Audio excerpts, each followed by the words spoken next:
Welcome back, guys. We're here taking a look at some highlights. It was really all Haru down in the bottom side. They called for the ganks. He got so many good plays, and this is the highlight one.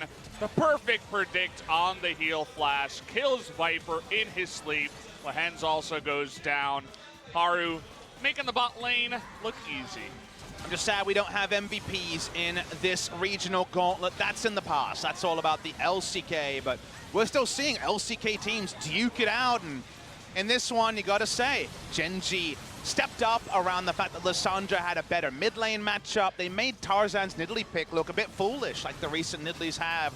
We talked about how the meta was a bit kinder to Tarzan's Nidalee choice, but not after. All the lanes kind of went away from the enemy team, and then Crown says, I'll take a victory, chunks out 3, and the game ends from this great play. Viper after that just destroyed. I think it was one auto and another Q from Crown.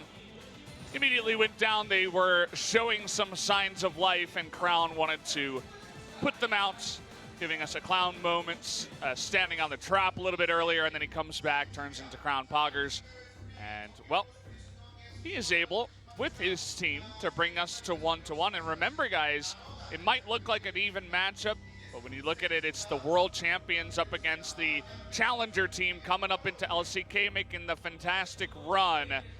Griffin coming in here, had a really strong game number 1, but Gen.G trying to put them back in their place. CV Max talking to his Chargers in very deep fashion before we get into picks and bans series now 1-1. So letting us know this could be a long one.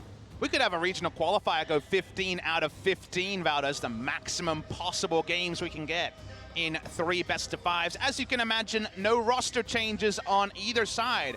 We're just ready to get into the League of Legos. Here we go, guys. Griffin on the blue side.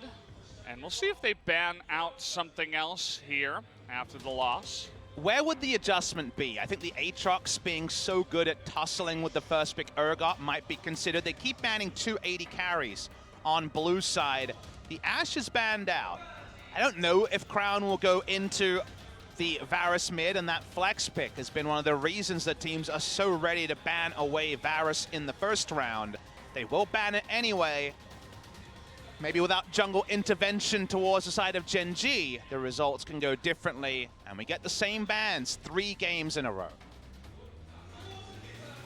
I think there's no question as to what is the next pick. I already had it written down on my sheet. As to that one as well, we will see Aatrox. But what about this bottom lane? They're happy about the way it went with the Zyra Khan. Do you tank a ban here and take Gragas away? Or ban Gragas in the second round? They're going to go for the tier list again. And will this be the downfall of Griffin? Because remember, Valdez, if we have one consistent criticism of Griffin in the second round, it's stubbornness. They would run a strat like the Lucian funnel, it would lose, and they would say, no, this is the strategy, let's run it again. And when you win the second time, you're able to say, we just executed on our win conditions better. When you remember them losing with the same thing, we're talking 4 or 5 times over the course of second round robin, you say, maybe the stubbornness will be your downfall. The Griffin story has been big, but their trophy case, their true accomplishments are nil. The World Championship qualification is so open, they're going to rely on Kate Morgana again and just try to execute better than game number 2. If they don't ban Gragas, I'm going to lose my mind. All right. Well, if I have to solo cast one game while you cool down, I'll understand it, but let's see if the bans are rolled back. The LeBlanc was definitely in the ban list last time. It was Lulu here that was the ban to stop something like a Lulu Xin Zhao duo. Okay. Nothing changes. Haru might as well pick the Gragas. I mean, I don't think we'll see Nidalee again, so that will probably be an adjustment on the side of Griffin. What will we see from them? Because Olaf could be considered here, can be nuked on his way in if he doesn't get a good lead. I imagine jungle has to change. Waiting for Griffin to finish up their picks. Mid lane jungle, what we're looking for, but it could be Chovy on the Urgot. Last pick for Crown. Okay. So it's going to almost certainly be the same matchup. Again, the jungle pick could really change things. I'd be very surprised to see Nidalee. Don't do it to me, Tarzan. No, they're laughing. They're hovering it. I doubt this is going to be the pick. Let's Even wait and Haru's see. laughing. So far, nothing has changed from game number 2. Okay. I think the Olaf is much smarter, and they will go Olaf. That I can respect. Now Crown, he's played 2 games of Lissandra in a row. Does he want to mix anything up? Doesn't have a good time kiting an Olaf. First axe hits, doesn't matter if full glacial path is the same as the range of the Olaf axe, but also you could say, get the snowball going, and it certainly works. Gen.G run back the exact same comp, but the Olaf for Nidalee is a much bigger substitution than a support change or an AD carry change. This does have a very big change on the texture of the Griffin draft, but will it have a big enough change on the result? Because it was a very comfortable victory for Gen.G in game number 2.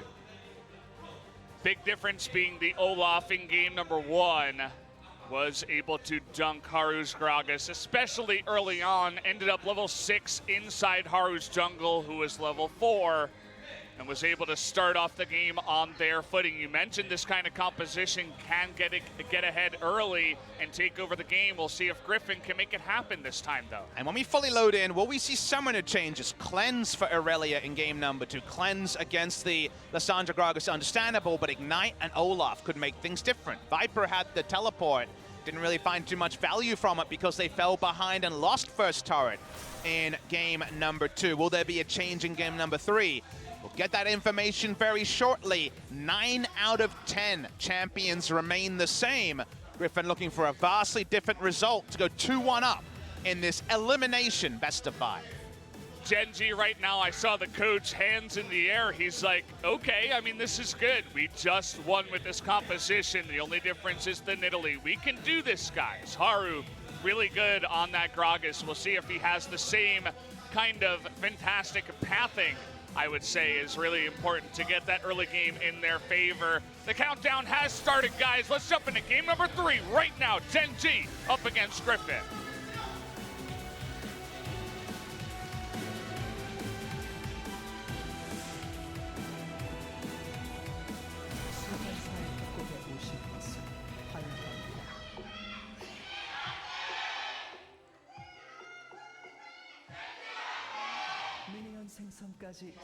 Here we go, guys.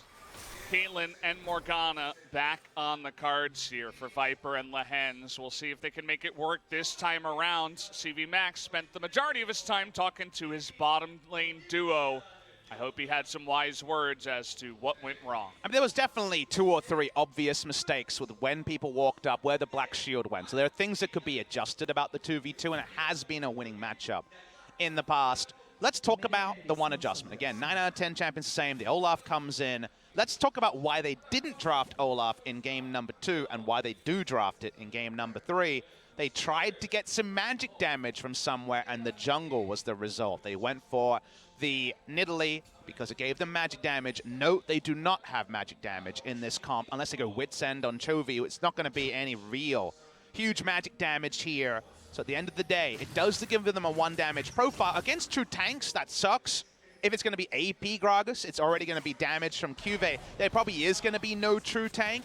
And the Olaf is much more reliable about how much early game pain he can act. So you do get the advantage of sticking the mid game better. We're not getting to the late game 2 days ago or today. We had a lot of 20 to 30 minute finishes. Therefore, they can hit their win conditions early enough. 1 damage against no true tanks may not be a true consequence, but it makes sense why they tried the Nidalee, but now they fall back on the Olaf.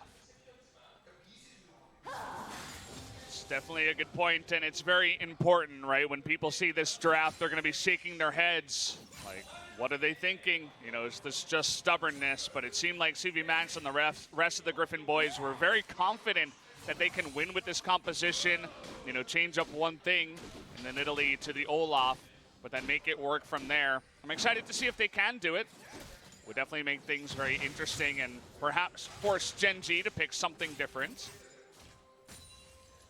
Adjustments are small. Both teams known mostly for chill and farm and then team fight. And it's a very bold thing to do that against Griffin, but Gen.G didn't need to. They were able to stick the landing. They lost 1 crucial fight from ahead, but the sins of the early game eventually meant that the second one stuck. Crown had a great engage and the game ended. So see how the table setting is here. for game number 3. I'd love to see the pace go up. I'd love to see some LPL-esque bloodshed. Just doesn't seem to be the Korean way. Crown here, back on the Lissandra, saying, hey guys, this isn't just a pick into Akali. It works against Zoe, and especially Aurelia. Did it work against Zoe? That's what he's saying. That's not what we saw, but that's what he said. Had a chance to talk to Crown after the series 2 days ago. Was asking him about the Rise build, because he went for the Rylai's there. He also had the Spellbinder for some extra Nikes. And I said, is that something you picked up from solo queue, or is it a Crown special? He said, that one's all me. So he's definitely someone who thinks about the game a different way. Famously, when there was picks in the meta he couldn't play, think of Syndra in 2016 Worlds, he would play the champion extensively in solo queue to know how to play against it, rather than to learn it and pick it up himself. So he's always played 4 to 5 champions at once, but if you can always make it work, then apparently you can go very far when it comes to his double World Championship finals. Yeah. Fly came in and said, hey, I'm the mid laner now. Crown had to take a big back seat. I know everybody was kind of sad for him, as he's one of our more expressive pro gamers when it comes to showing his disappointments. He has the earring, he has the flair. He's definitely had the up moments. He was our 2017 Spring MVP. We love the best of Crown, but it's so long ago, Valdez. Again, I haven't seen Crown pop off in that way for the better part of a year and a half. It was 2017 Spring, the last time that Crown was in the conversation for top 2. He looked really, really good in that last series. He's coming off a game-winning moment, so let's see if Crown can flex on Griffin in game number 3. See a more in-depth look at this mid lane. Of course, Chovy has not backed, and he is pretty low, and Haru looks like he wants to take advantage of this. He has the control ward. One play from Crown can make it work. There's the flash, and immediately he's gone. First blood goes to Crown in the mid lane, just like that. Man, Crown and Haru making it work like 2017 Spring. These guys were first and third in the MVP set because they combined to really accentuate the pros of both and minimize their flaws.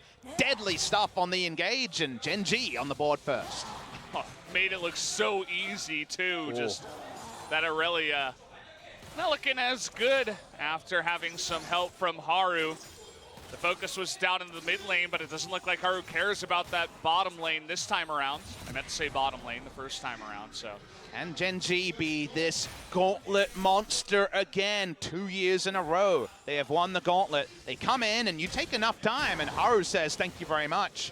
Picks up the kill. If you take any longer, the Predators popped earlier, Tarzan comes in. There's a potential 2 for 0 to the side of Griffin, but not when it's as clean as the side of Gen.G was able to pull off.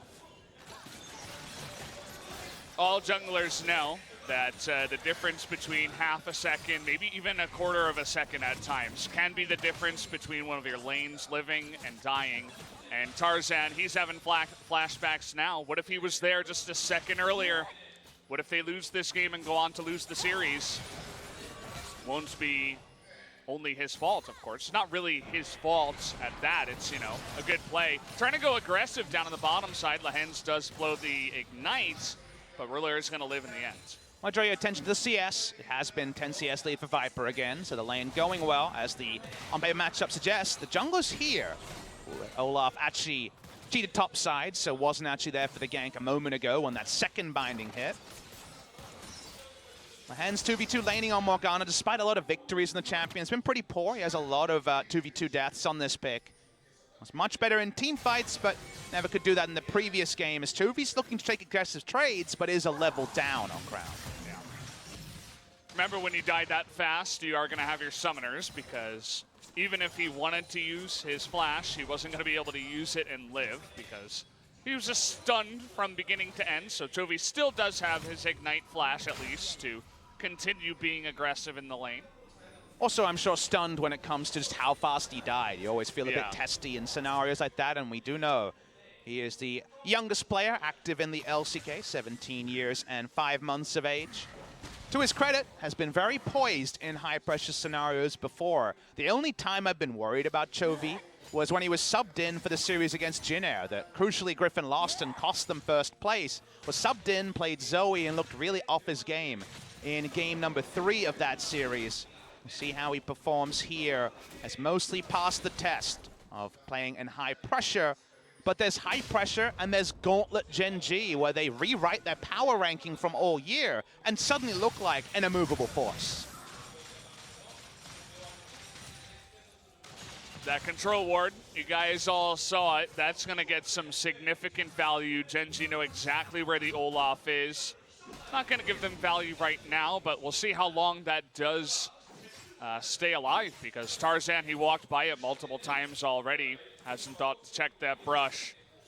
And knowing where the Olaf is can mean the difference between winning a lane and losing it, getting a kill, being able to be aggressive, and having to play passively if you don't know where he is. And let's talk about another change in game state that I think is relevant to people saying, why the hell are they rolling back this draft? Might have to hold the point as Gragas and Haru has been so deadly. We're going to see Gragas in a half a second. Here we go. Lane was pushing. This time around, Viper does have his Nikes on. Looking to turn it back. Here's JG getting in Featherstorm too. Will it be enough? Yes, it is. Ruler pulls him back for the kill. Nicely done to get that just at the end. And Crown is also going to get away. Now Tarzan's popped the Predator, but is this too little? Okay, we'll see what he can do. Only one axe to the face of JJ, and he gets away scot-free. Even though they make the right adjustments, the kill still goes the way of Gen.G. So crucial that word, the control ward, double control ward, meant that the chance of a counter gank was nil. It's more calculated than you might expect. The blue ping shows up, little too late. It was perfectly played, but Lehens, we talked about his death. It's not a 2v2 death, but Morgana is so eminently squishy, and every feather needed to hit for that kill to be registered by Ruler. You definitely feel hard done by if you're Lehens.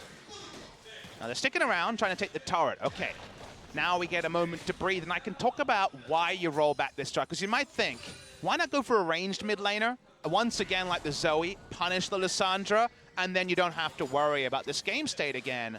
The reason you don't is because how should this draft work? We must discuss that from the side of Griffin.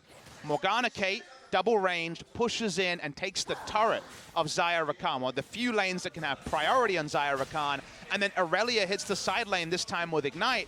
1-3-1 Aurelia, very, very famous, can rotate into enemy jungle and get picks with her E as well, and you win the game through pure 1-3-1.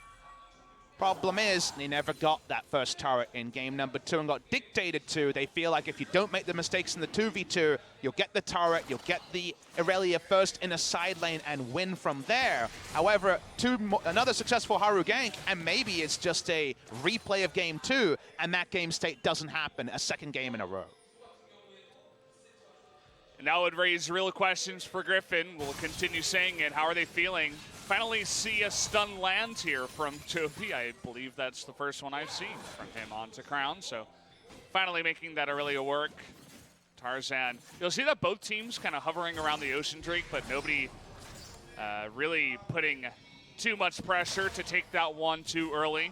Gen.G, by the way, I was keeping a total on the dragon count. They're 7-0 ahead of Griffin so far. So even though Tarzan won the jungle, you could say, in game number 1, he did lose in game number 2 on the Nidalee, and he still got behind on the dragons at least. It's not turning into Drakes, not really turning into counter jungling either. I'm sure the heat map at 15 plus minutes will once again register Olaf kind of farming and then being second to ganks. So at that point, why not Sejuani? Why not Zac? Why not something that can scale into late game a bit cleaner? How about a 12-0 Trundle? Haven't seen that in a while from Tarzan. I was actually in the taxi to the final with Max, with Atlas, and talking about the Trundle, being like, what does it mean if he doesn't play Trundle? Because he doesn't always pick it when it's up. What does it mean if he doesn't play Trundle, which is 12-0 on the season, and they lose the final? Doesn't that mean that he should have played it at some point and really risked the chance to take the game over with that pick? And it happened. He didn't play it there, and he hasn't played it so far here. He might end the season with 12-0 Trundle and not go to Worlds. The what does it mean there is something that might haunt you in the future. Yeah, and he's a pro. He's not doing it just to keep that 12-0. No. As funny as that sounds, would be a nice number to have, but if you don't make Worlds, then what does it mean? It means nothing. It means you get a really long holiday to think about what if you played Trundle that one time. Yeah, exactly. Not so bad into the Gragas. And Yeah, I'd like to see it. Maybe game 3 we'll get a chance. If they don't ban the Gragas, my mind is still lost, guys, by the way, from that pick ban. CV Max definitely stays true to himself. Again, interviews have shown that he has a very strong opinion of how he thinks the game should be played, how a team should be coached. And if they run the draft 3 times and lose 3 times, it'll make you reevaluate some of the things that look so clear when it came to praising him previously. Still, this game is far from over. It definitely isn't quite as bad an early game as it was in game number 2. Haven't lost the turret and allowed Zaya Rakan onto the map just yet. That's the kind of last straw when it comes to Griffin's early game, and the double Hex Drinker is there if they want to fight soon. Now's the time. They're not too far behind. You'll remember in game number 2, they were, okay, actually Cuvée looking to get aggressive on the sword, not going to go for it though, just winning the trade, but Gen.G were ahead about 3,000 gold at 20 minutes after a couple of crucial ganks from Haru. He did get those crucial ganks once again, but the lead is not as big. It's not an Infernal this time around as well. Kind of consistent thing, though, has been the vision advantage that Gen.G has been able to create. They've held a control ward in Caitlyn Morgana's Tri-Brush for what? The entire game? That's kind of insane, given that Kate Morgana's picked for lane and might show the lack of familiarity for Viper and Lehens on a lane like this when they have stubbornly been playing the same stuff through the course of the regular season. Just feels like Ezreal would have been the champion here a month and a half ago, and now it's the Caitlyn trying to fight the Zaya Rakan and show respect to the power of the Lovers duo. Lovers keep pushing up. Morgana has left the lane. Not going to be able to get the standing goal. We knew the turret was low, just like it was in game number 2. And actually finishing it is proving difficult for Griffin. Definitely speaks to the timing of the gank as well. You know, that turret is about to go down. The lane was just pushing up for that moment where they would begin to push into the turret. And then Gen.G just say no. You know, the perfect timing from the Haru gank is what I would call that. Now we have a 2-on-1 onto Cuvée up in the top side. He is going to be able to hop that wall, but there's the World Ender forced to be popped. Immediately, Sword is going to lock him down. No counter gank coming. Ultimate. Yeah, he's pretty much dead meat here. Down he does go. Tarzan able to pick up that kill. Nice 2-to-1 gank. But of course, the bot lane of Griffin should know that the equal and opposite play will be on the bot side. They vacate already. TP into mid lane, but it still is a nice tempo play from Griffin. They gain something and they don't lose instantly. They now have time to find another advantage and push towards something on the map. They're looking to bite up as much as they can chew as well. Even thinking about this red buff here is Haru. But not too much. It's not, how about we outplay the turret dive as well? No, they give up the turret. Yeah. They will lose what was a 70% health turret, so in terms of turret leads, but double down where you're strong. Play around how your draft works rather than minimizing is the Griffin play, and they get the Rift Herald on the back end. This is a play where you say, good job, Griffin, because there was no Drake on the bot side to take, so it was always going to be a net positive for Griffin. They catch up in gold, and yeah, there's just no vision on the top side. There's even a control ward by Sword to make sure that this happens. Sword also makes sure that the well has been popped, and then Cuvée is just dead. It was actually smart to use the ult on the first farm. Obviously, the res was going to come, but didn't want him to open up a lot of space and then have all these areas to outplay. Just gets him close to the Olaf. They kill him. Well executed from the side of Griffin. And the moment that turrets in the side lane start to go down, the Aurelia can finally start moving is, for the first time, it is a more Malmortius rush on the Aurelia. Okay. That's one way to survive against all the AP damage that they do have with Lissandra and Gragas. However, it makes really there only be one good lane assignment for the Aurelia. She only wants Lissandra. She's against Aatrox. She's, you know, got nothing to fight against the Aatrox.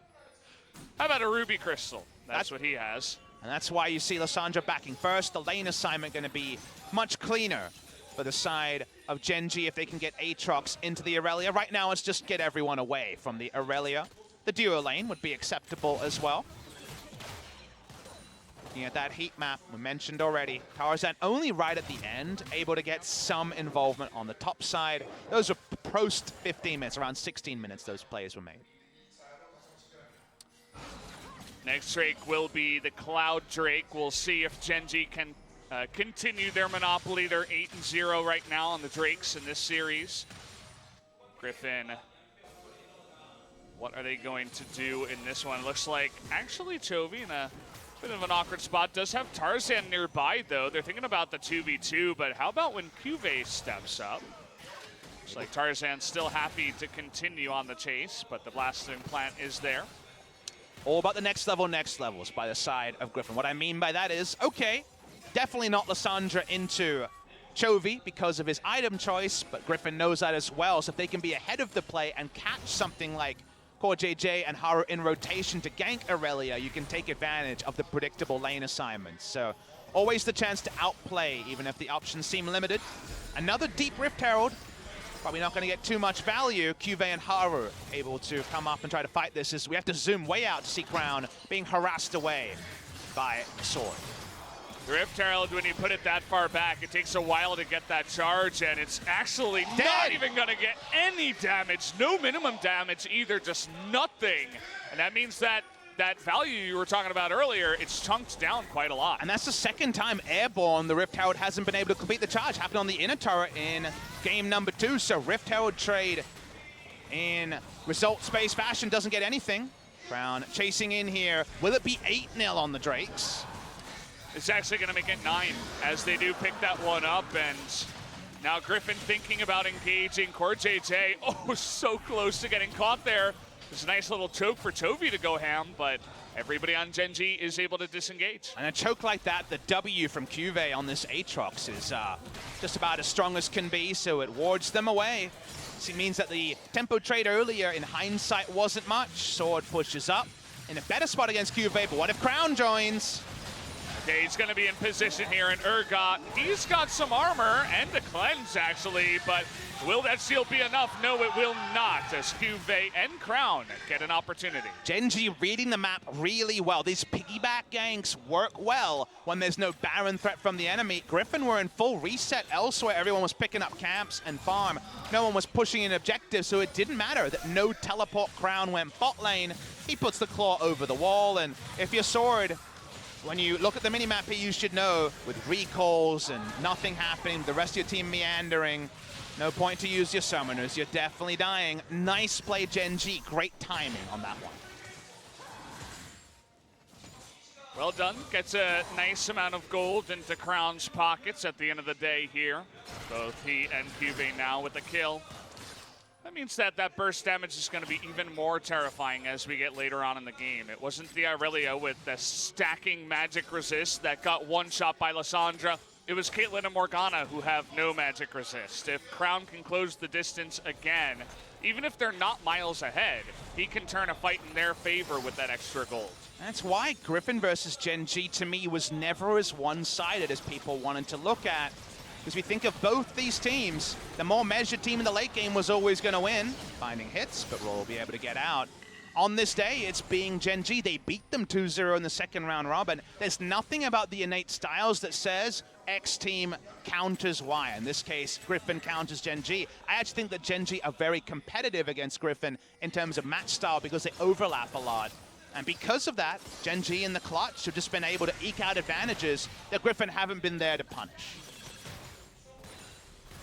It's important to note, I know a lot of people are making predictions based on Gen.G's performance up against SKT, but that's a team where you're dealing with FLICKR by himself trying to carry a game super hard and a different type of play style from many different lanes, so. They're getting these good lane assignments because there's no deep wards on the side of Griffin. They haven't been able to put down deep wards, so consistently it's Urgot against magic damage, it's magic resist Aurelia against physical damage. And speaking of physical damage, here's Cuvée. Oh, he's going to knock up Viper before that Black Shield. They have enough damage and they take him out. Lahen's not able to help out in the end. And Viper on that long-range Caitlyn not able to survive. This is a vision battle that is separating the two, and it's being overwhelmingly won by Gen.G. Every lane assignment they want, physical damage against more Malmortius, they're getting a gank bot side where the enemy knows nothing about the map, so can't punish. They're getting, and now they get the roam dive. Flash, heal, Black Shield doesn't matter when you have the Aatrox rolling in. They have no spoilers here. It feels like Gen.G have the map hacks and Griffin are in permanent Nocturne ultimate, and thus we can't be surprised that again and again, Gen.G are opening up a lead. It's definitely one of those Aatrox moments as well. What the hell? He just stares at him in the bush. Now he's thinking about it, but uh-oh, you're going the wrong way, kid. Flashes and misses. Is going to Frozen Tomb. Can he survive is a question. Has his Zonias, but one more axe will do it. Sword is going to be able to pick up that kill. As Crown, I don't know, buddy. Not this time. Schrodinger's bush doesn't work, but Sword might be taken down anyway. Sword alone here in the back does a nice amount of damage to Core JJ, but he's able to hop the wall, and it is going to be a 1-for-1. But this time, they're getting something. This time, Aurelia is top lane pushing. They're getting farm onto the Aurelia.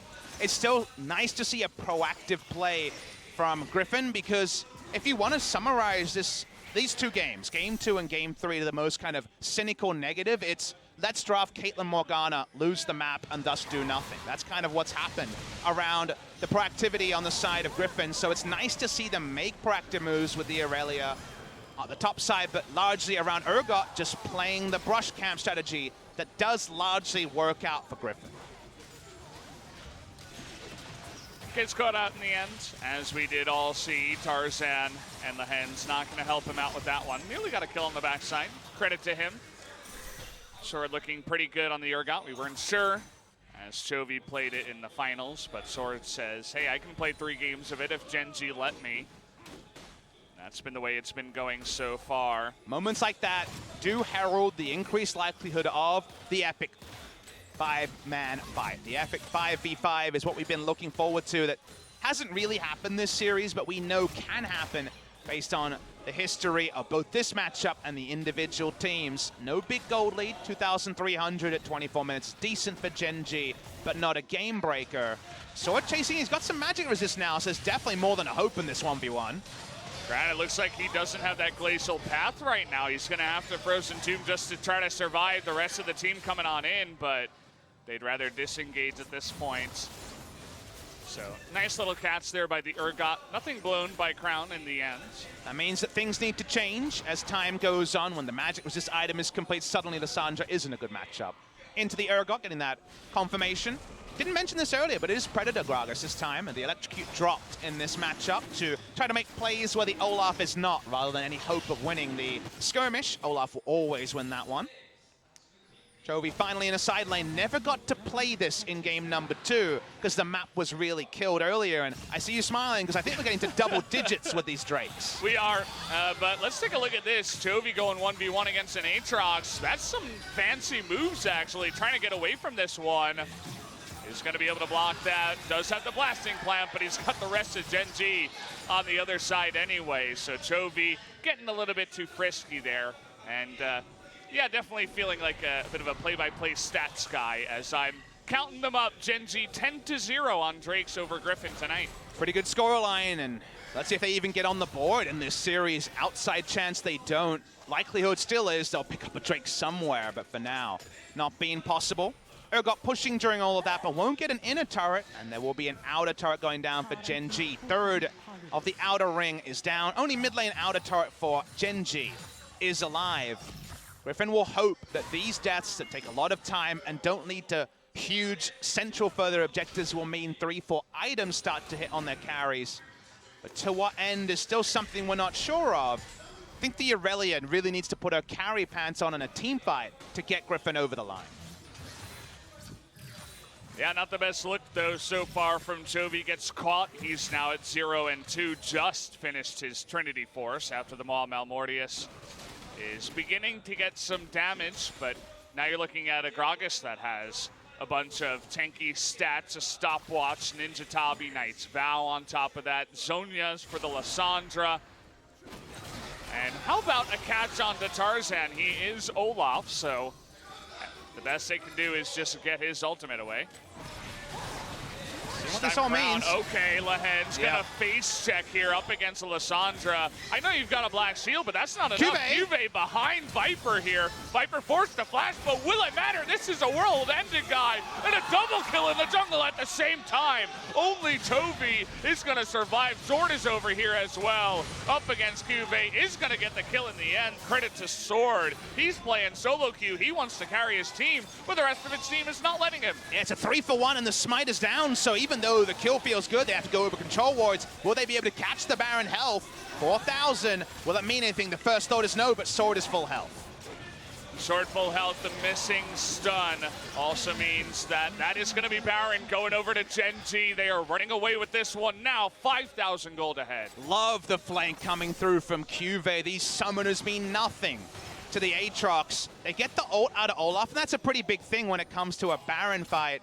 Oh, this is just Crown being so smart. He is smart. He knows someone is camping that brush, and Aatrox was out of vision at the start, and by the time Viper puts 2 and 2 together, turns out 2 and 2 is 4, it's not 5. Look at the last bit of damage, it's 730. The attack move actually attacked the turret, but when he finally got an auto onto the enemy, 730 damage. Perfect execution. He goes down, and the Baron is the reward for Gen.G. That's when the Aatrox feels really strong. That's the Aatrox you know from solo queue as well, who gets really far ahead and dunks your team by himself. And yeah, I mean, Crown, I love what he did. He scanned the ward, the control ward, knew it was a control ward, waited nearby because he knew that Griffin would feel comfortable because they have vision there, waited until someone stepped up, had the timing perfectly, and was able to shut down the Hens once again, who is not having the greatest game on Morgana 2 games in a row. I would love to see something different outside of the Kate Morgana once again, but those early gangs from Haru, it kind of just feels like Gen.G are outplaying them twice in a row. We were worried that we would see this particular Griffin in playoffs. Think back to the FLICKR series, we said, this team's been stubborn. Will they just repeat their mistakes rather than varying things up like they did in the regular season? The answer was no, you would say, for both that match and the LCK Grand Final. But this, again, is the side you worried about. This is kind of the rookie jitters you wondered about when it comes to Griffin, because they can be stubborn, and their stubbornness so far is getting Gen.G a big lead as Crown and Sword start trading. That is the ult down from Crown. Here's the follow-up engage. That damage coming in from the Gragas. Sword's got his own stopwatch. Cast on a Toby. He's going to get into that backline, though. A double stun. Toby going 1v3 right now. And there's Crown with his own zone. Yes, but he's going to go down anyway. Lahen's creating some room. Cuvée finally joining into the fight. Can he do the same 1v4? Is going to be able to take out Sword, but the rest of his World Ender is going to go down. Toby still alive somehow, some way at the end of this fight, and Viper quietly doing damage, is going to snipe one more. Toby finally goes down, and Viper is going to disappear as well as Ruler. He's just way too far ahead in this one, gets a double kill. There's the ace, and Gen.G win in the end. Big difference in AD carry in that fight. Problem there is the Caitlyn. It looks so off-center for Viper for a series that he's playing at. Ruler could dip around, get nice burst in. Instead, didn't really see much value from Viper on the back end. Beautiful flank to assassinate the enemy AD carry. Just watched between the 2 AD carries. So much else is happening, but unfortunately, I really felt the difference there was what separated the fighters. Picture in picture, we see the inhibitor does go down. So Ruler comes in late, he's on a ward, but consider Viper does have 3.5 items, so you want to see stuff out of Caitlyn, but count the autos here. Couple onto Ruler, those feel good, but while other people are diving, he's using Piltover Peacemaker, he's getting auto onto the cannon minion. He gets so little damage down in this fight. Meanwhile, because of the nature of Xayah with the Knight's Vow and all the other buffs onto him, he's able to cheat around and make actual impactful plays, and that to me separates Gen.G and Griffin. It was really nicely played. Look at that. Yeah. Filtering the queue there. The feathers were really beautiful. And unfortunately, that means inhibitor down. And now we're one team fight, maybe even a couple picks away from the first match point of the series going the way of Gen.G.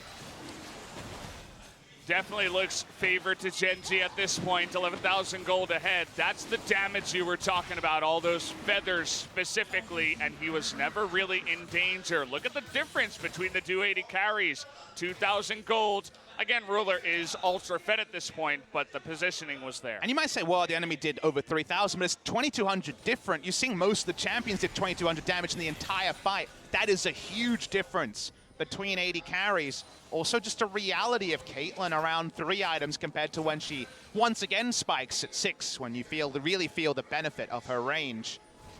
So unfortunate difference there means that Gen.G now have a 12,000 gold, kind of out of nowhere. You blinked a couple of times, you move your head up, and we've been focused on the mini-map and, of course, scoreboard in the fights. Now you look at the top scoreboard, and it reads very favorably for Gen.G. And all those Drakes mean that when the Elder spawns, Griffin have to go for that lose-lose, where even if they get the buff, it's just a denial. 11 Drakes, by the way, as Gen.G are just upping the tally. Chovy, this time, it looks like he's the guy that's trying to carry his solo queue team, as the laning phase wasn't the strongest from him, I would say, up against the Lissandra, but he has been performing here in these late game fights. So Griffin, this time if they can hold on, let's see what they have. You mentioned 6 items for Viper, but Gen.G, they know the timers as well. They know when this Irelia and Caitlyn combo are going to begin to pop off. They're going to want to get that Elder and Baron, try to end the game, and go on to game 5, or rather 4, from there and just end this series. And I just want to talk about the fact that Ruler has his Bloodthirst, just so, you know, 1 item ahead already, you're like, uh-oh. Consider also what else Ruler has. He has Knight's Vow from Gragas and Zeke's Convergence from Core JJ. And we have an Ardent Sensor and Black Shield coming through from the side of Griffin. It doesn't compare. This is really a lot of extra utility strapped onto Ruler, who already was in the lead. Now even a Shirelius, so that last auto does connect. Yeah. So much extra for Ruler, and he's 60 CS up, 5 kills up. Feels like Ruler is pretty much set up to hit 10 kills, win the MVP, and put us into match point for Gen.G. The Griffin dream got them into 2 match points against KT Rolster, and now Worlds is feeling pretty far away. You're on the precipice of match point as Griffin. How do you dig yourself out of this hole? Can CV Max contain himself, contain composure after this game, which certainly looks like a loss? Gen.G just waiting for that moment. Griffin now at this point just have to play ultra passively. They know they have no vision, already an inhibitor down, a Baron about to spawn. I don't think there's any way you can really challenge that. But a Baron into Elder, into turrets and inhibitors, most likely means the game. They're trying to take back some vision here in their jungle as they know that a couple of members are missing. Tarzan, look at him get bursted by Cuvée. They're fighting on his terms. He's not using his ability as a gap close. He's using to nuke people. Look at Viper scratch the Aatrox. It's like using Scratch in Pokemon. It doesn't actually do any damage. Well, this is going to be a free Baron. It seems like we can't see the health bar. Yep, there it is. Smite comes in, and the Xayah ends up picking it up anyway. Down it goes, and just about as free as you'd like for Gen.G. 3,000 gold, or 13,000 gold ahead. Yeah, corrected myself real quick on that one, as 3 just did not sound right for this game state. Gen.G walks up, a cask, a glacial path that will zone, and Ruler will do the rest. Look at that overshield. He is already super tanky. That's 2,800 effective health, and then he gets a battle dance. It's about 3,000 health onto Ruler. He walks up, see a turret. He won't anymore. It's going down, and Griffin, when do you go for the last stand? Where is your Alamo? I'd say probably Nexus turrets. You do have this Caitlyn. You just have to stand back and try not to die. Gen.G themselves, they're going to take it slowly, go from inhibitor to inhibitor after getting this Baron. Sword on the right side looking for a flank. Honestly, you would need to kill Ruler to win a fight. Also, it's an Urgot flank, so not really too much to say there. Yeah. They're just trying to be creative. They know if it's standard, how can Gen.G lose? Everything's set up for them.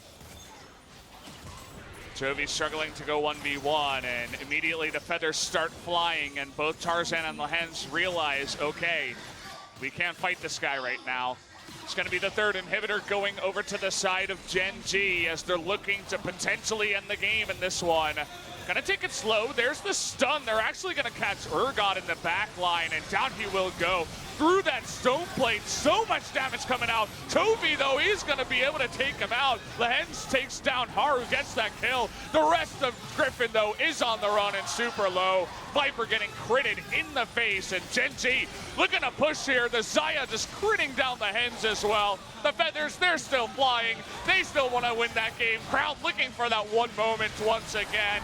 But the autos go on to the Nexus, and Gen.G are on match point. Slow and steady, Gen.G get over the line when you needed to make percentage plays, when it's all about the little trades. Trade something for nothing, trade something for something more. Gen.G came out ahead. The vision was the big winner for them this game, where even when they stepped too far, there was nothing that Griffin could take as a response. Meanwhile, Gen.G had the spoils, they had the map hacks, they always knew what they were trading for, and it seems like they were trading for a victory in this regional qualifier, a 2-1 lead for Gen.G here, and unless we see that notepad reach a new page for CVMax, if they try it a third time in a row and lose, for once it's going to be the criticism flying his way and not the praise, as it seems like the hype train for Griffin, these young bucks have gone so far, might end today. I love Crown's reaction to stretches himself, takes a yawn, says, thanks for the bus, guys. That was a fun game number 3. CVMax still calm, cool, and collected. He's not yelling yet, but some dejected faces on the side of Griffin. This is not what you want to see. Some discussion going on now between Sword and CVMax. As the got this time around, that first pick for 3 games in a row, wasn't really able to do quite as much. The Aatrox beginning to look better and better. We were calling for the Aatrox first round ban. We were calling for change, but Griffin stayed the course, and while it was better, it was not good enough against Gen.G. Aatrox did some big damage. Most damage in the game. That's the first time we've seen that from Aatrox, but it was very visible the moment he got anywhere near a squishy. Really nice performance from Gen.G, and they didn't have to show anything new to pick up that second game victory. Yep, the exact same team composition, minus Nidalee plus Olaf, or rather, no, from the side of Gen.G. They had the exact same composition. They are able to get that win. Let's see what happens after a quick break, guys. We'll be right back.